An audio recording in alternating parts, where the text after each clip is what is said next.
In this lecture, I will introduce the steps of unit of analysis definition and case selection for a case study.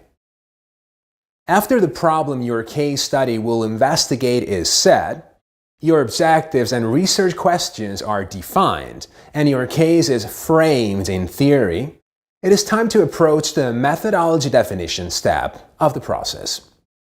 More specifically, defining a methodology means first to identify the case unit of analysis, and second, to select the case or cases to include in the research process.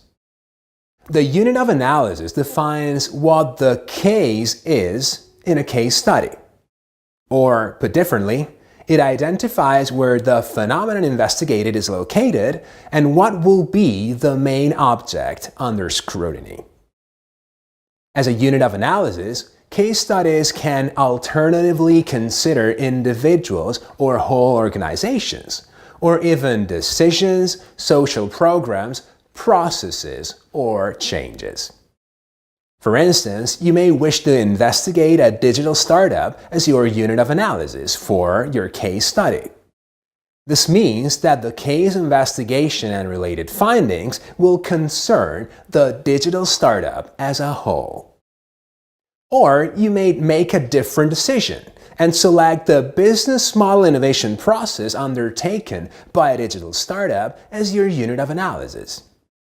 Here, your context will be the digital startup, while your investigation and related findings will specifically relate with the business model innovation process under scrutiny.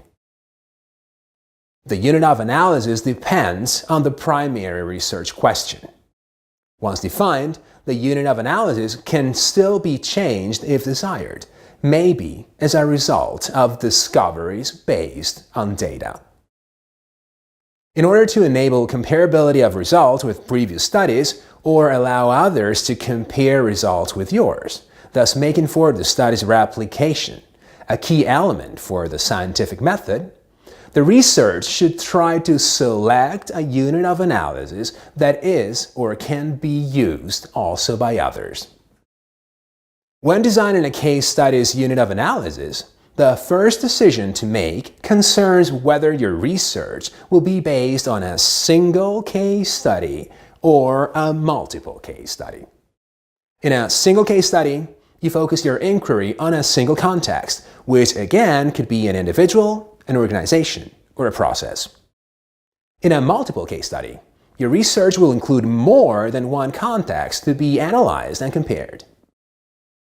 Going back to our previous example, in a single case study, you investigate one digital startup, while in a multiple case study, you may investigate 3 digital startups within the same research.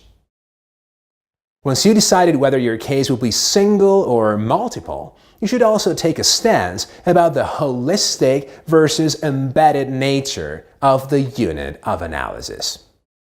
A holistic approach considers a single unit of analysis for each context analyzed, no matter it's one or many.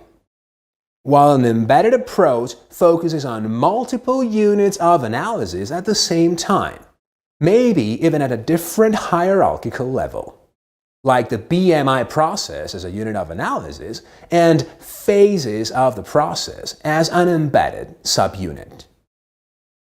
In order not to increase complexity with little marginal gain in terms of information gathered, I suggest you take an embedded approach only if separating your study in different units is really relevant and considerably adds value to the whole research.